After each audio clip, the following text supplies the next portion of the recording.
दो नहीं, एक पुत्र को जन्म दिया था सीता ने। दो नहीं, एक पुत्र को जन्म दिया था सीता ने। लव कुश के जन्म की कहानी। रामायण की कथा के कई सारे संस्करण उपलब्ध हैं, लेकिन उस काल का सही वर्णन महर्षि वाल्मीकि द्वारा रची गई वाल्मीकि रामायण में ही मिलता है। वाल्मीकि रामायण के बाद श्री राम एवं सीता के जीवन के सफर को अन्य कई ऋषि विद्वानों ने अपने अनुसार लिखने की सोची। लव कुश के जन्म की कहानी। फलस्वरूप कई सारे ग्रंथों उपग्रंथों का जन्म हुआ। इनमें असल वाल्मीकि रामायण मन बताए गए कई तथ्य तो मौजूद होते हैं, लेकिन कुछ रामायण प्रसंगों को कहानी का रूप देते हुए बदल दिया जाता है। लव कुश के जन्म की कहानी। इन सभी ग्रंथों में राम एवं सीता के मिलन से लेकर वनवास एवं रावण के अंत की कथा अवश्य होती है, लेकिन इसके बीच कई सारी ऐसी कहानियां जोड़ दी गई हैं जिनका प्रमाण कहीं नहीं मिलता। उदाहरण के लिए जैन रामायण के अनुसार रावण को श्री राम ने नहीं, बल्कि लक्ष्मण ने मारा था। लव कुश के जन्म की कहानी। आनंद रामायण के अनुसार श्री राम एक कठोर राजा थे, वे अपने राज्य में किसी को हंसने की अनुमति नहीं देते थे। किंतु ये सभी बातें वाल्मीकि रामायण में नहीं मिलती।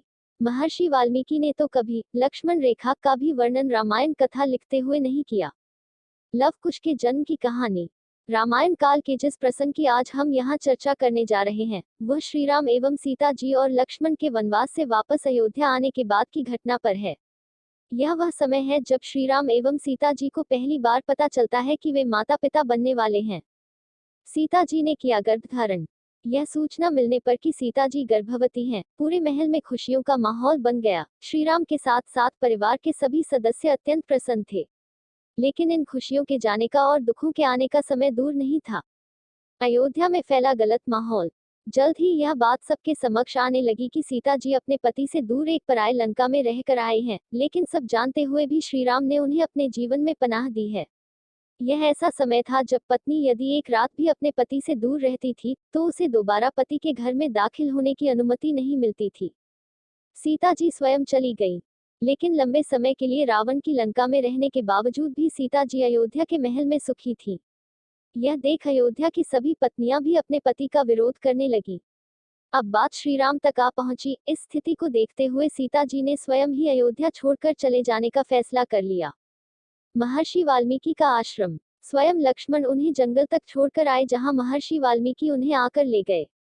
इस समय सीता जी गर्भवती थी। यह ऐसा समय था जब उन्हें श्री राम की सबसे अधिक आवश्यकता थी, लेकिन प्रजा का सुख देखते हुए उन्होंने महर्षि वाल्मीकि के आश्रम में एक आम सन्यासिन बनने का निर्णय ले लिया।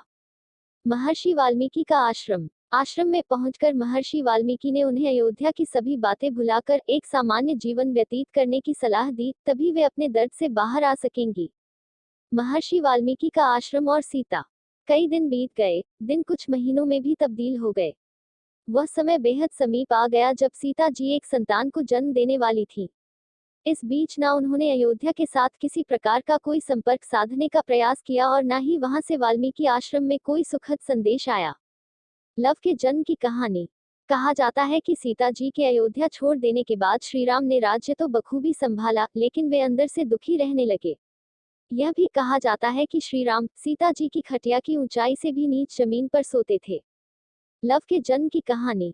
कुछ और दिन बीते तो वाल्मीकि आश्रम में नन्हे से बच्चे की किलकारी गूंज उठी। सीता जी ने एक सुंदर बालक को जन्म दिया। वाल्मीकि जी के साथ आश्रम के सभी लोग प्रसन्नता से भर गए। लव के जन्म की कहानी। सीता जी द्वारा संतान को जन्म देने की घटना से संबंधित कई कहानियां प्रचलित हैं।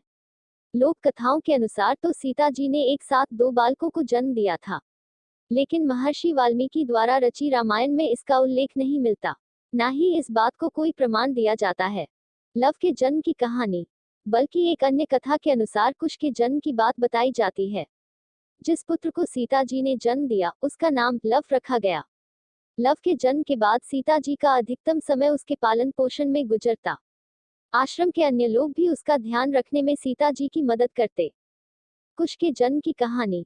एक दिन सीता जी कुछ आवश्यक लकड़ियां लाने के लिए आश्रम से बाहर के पास स्थित जंगल जा रही थी। अन्य कथा के अनुसार नहाने के लिए नदी तक जा रही थी, लेकिन उन्हें यह चिंता थी कि वे लव को कैसे लेकर जाएं। कुश के जन्म की कहानी।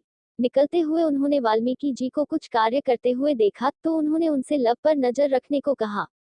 सिर हिलाते हुए जवाब में हाँ कहकर वाल्मीकि जी ने लव को उनके पास बैठाने के लिए कह दिया, लेकिन जैसे ही सीता जी कुछ आगे बढ़ी तो उन्होंने देखा कि महर्षि का ध्यान केवल अपने कार्य में है और वे लव की ओर देख भी नहीं रहे। कुश के जन्म की कहानी। इसलिए सीता जी ने लव को साथ ही लेकर जाने का निर्णय लिया, लेकिन जब उन्होंने लव को उठाया तो महर्षि ने यह दृश्य नहीं देखा। कुछ देर बाद जब महर्षि ने इधर उधर देखा तो उन्हें लव दिखाई नहीं दिया और उन्हें यह भय हुआ कि हो ना हो लव कहीं चला गया होगा और किसी जानवर का शिकार हो गया होगा। कुश के जन्म की कहानी। हेलो फ्रेंड्स, आज का वीडियो यहीं तक है। आशा काटा हन कि आप लोगों को यह वीडियो अच्छा लगा होगा। हमारे वीडियो को लाइक कीजिए, सब्सक्राइब कीजिए, शेयर कीजिए, कमेंट कीजिए, लाइक कीजिए। जय हिंद, जय भारत। अगला वीडियो में सेवा करने का मौका दीजिए। फिर मिलेंगी।